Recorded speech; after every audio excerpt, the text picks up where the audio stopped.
తీగలాగితే డొంక కదిలినట్టు విచారణ చేసే కొద్దీ ఏపీ లిక్కర్ స్కామ్ లో కొత్త పేర్లు బయటకు వస్తూ ఉన్నాయి.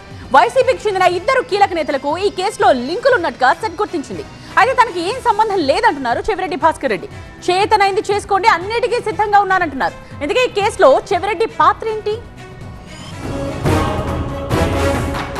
వైసీపీ హయాంలో లిక్కర్ స్కామ్ ఎలా జరిగింది, ఎవరి చేతుల్లోకి డబ్బులు వెళ్లాయి, ఎవరెవరికి ఇందులో సంబంధం ఉంది అనే దానిపై వాస్తవాలు నిగ్గు తేల్చే పనిలో పడింది సిట్.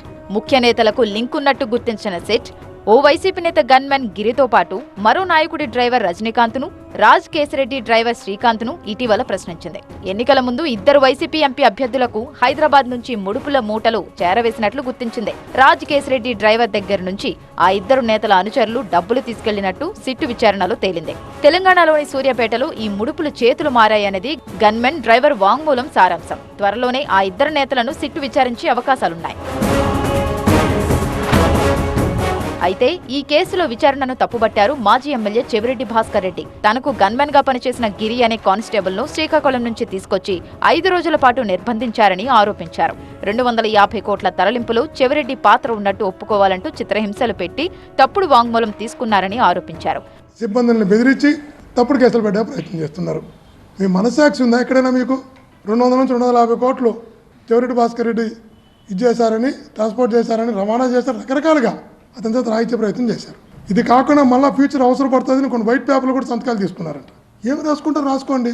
లిక్కర్ స్కామ్ తో తనకు ఎలాంటి సంబంధం లేదన్నారు చెవిరెడ్డి భాస్కర్ రెడ్డి. కావాలంటే అరెస్టు చేసుకోండి, అంతేగాని తన అనుచరులను మాత్రం ఇబ్బంది పెట్టొద్దన్నారు. జైలుకి పంపాలనుకుంటే, భాస్కర్ రెడ్డి నీకు టార్గెట్ కావాలనుకుంటే నేను మీ అందరి సమక్షంలో చెప్తున్నాను, నన్ను ఎతకవలసిన అవసరం ఎవరికి లేదు. నా ఫోన్ ఆపు చేయను, నేను ఎక్కడికి వెళ్ళను.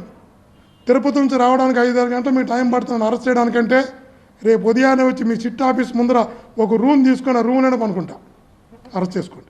కేసులు పెట్టి ఇబ్బంది పెడితే భయపడేది లేదన్నారు ఆయన. తప్పు చేసే అధికారులకు శిక్ష తప్పదని హెచ్చరించారు. ఇక్కడ గుర్తుపెట్టుకోండి డీజీపీ గారు, చేసే ప్రతి తప్పుకి భగవంతుడు ఆలోచిస్తుంటాడు. మీరు తీసుకునే ప్రతి నిర్ణయాన్ని భగవంతుడు ఆలోచిస్తుంటాడు. ఏ తప్పు చేయని వారికి, అమాయకులకు కేవలం ఆ పోస్టింగ్లో కూర్చోవడం కోసం మీరు తీసుకునే నిర్ణయాలన్నీ, ఆ పాపాలన్నీ మిమ్మల్ని, మీ కుటుంబాన్ని వెంటాడుతాయని గుర్తుపెట్టుకో.